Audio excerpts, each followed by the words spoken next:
ઘણીવાર આવું બને છે નહીં? મનમાં એકદમ જોરદાર વિચાર હોય, પણ જ્યારે એને કાગળ પર ઉતારવાનો વારો આવે ત્યારે શબ્દો જ જાણે ખોવાઈ જાય. પોતાના વિચારોને સ્પષ્ટ અને શક્તિશાળી રીતે રજૂ કરવા એ ખરેખર એક મોટો પડકાર છે. તો આ શક્તિશાળી લેખનનું રહસ્ય છે શું? શું એ ભારેખમ શબ્દો વાપરવામાં છે?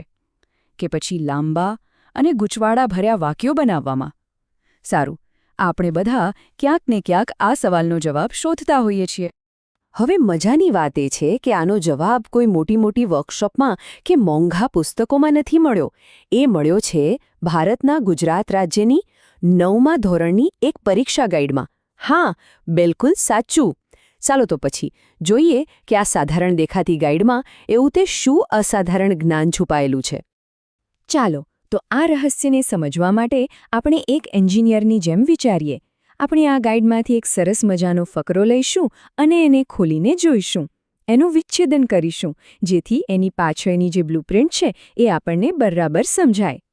તો આ રહ્યો એક નમૂનો. વિષય છે મારો શોખ. આને જરા વાંચો. કેવું સીધું અને સરળ છે. કોઈ જટિલતા નહીં, કોઈ ગૂંચવણ નહીં. દરેક વાક્ય એક પછી એક એટલી સરસ રીતે ગોઠવેલું છે કે વાંચવાની મજા પડી જાય. અને આ રહ્યું એનું રહસ્ય, એની પાછળની બ્લુપ્રિન્ટ. આ કોઈ જાદુ નથી, પણ એકદમ સિમ્પલ લોજિકલ માળખું છે. જુઓ, પહેલાં શોખનો અર્થ કહો, પછી તમારો શોખ કયો છે એ જણાવો, એના વિશે થોડી વિગતો આપો, એના ફાયદા ગણાવો અને છેલ્લે એક સરસ વાક્ય સાથે પૂરું કરો. કેટલું સરળ, પણ કેટલું અસરકારક. હવે અહીં જુઓ, આખા ફકરામાં એક શબ્દ ઉત્પાદક કેવી રીતે આખા વાક્યનું વજન વધારી દે છે. એટલે કે સરળતાનો મતલબ સાવ સાદા શબ્દો વાપરવાનો નથી, પણ સાચા શબ્દને સાચી જગ્યાએ મૂકીને વધુમાં વધુ અસર ઊભી કરવાનું છે. તો આ એક ફકરાના વિશ્લેષણ પરથી આપણને એક આખી લેખન ટૂલકિટ મળી શકે છે. અને આ નિયમો ખાલી સ્કૂલના નિબંધ માટે જ નહીં, પણ ગમે તે લખવાનું હોય બધે જ કામ લાગશે. જુઓ, આ છે સરળતાની તાકાત. ડાબી બાજુનું વાક્ય જુઓ, કેવું ગૂંચવાડા ભર્યું લાગે છે નહીં? વાંચતા વાંચતા થાકી જ જવાય. અને હવે જમણી બાજુ નજર કરો, 2 ટૂંકા વાક્યો. વાત તો એ જ કહે છે, પણ સ્પષ્ટતા અને અસરમાં જમીન આસમાનનો ફરક દેખાઈ આવે છે. બીજો નિયમ છે સુસંગતતાનો.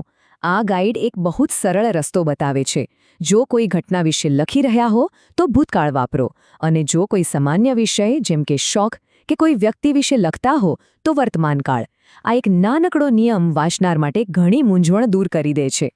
અને છેલ્લે એક પાવરફુલ પંચ, એક યોગ્ય કહેવત કે અવતરણ કોઈ પણ લખાણને ખાલી પૂરું નથી કરતું, પણ એને યાદગાર બનાવી દે છે.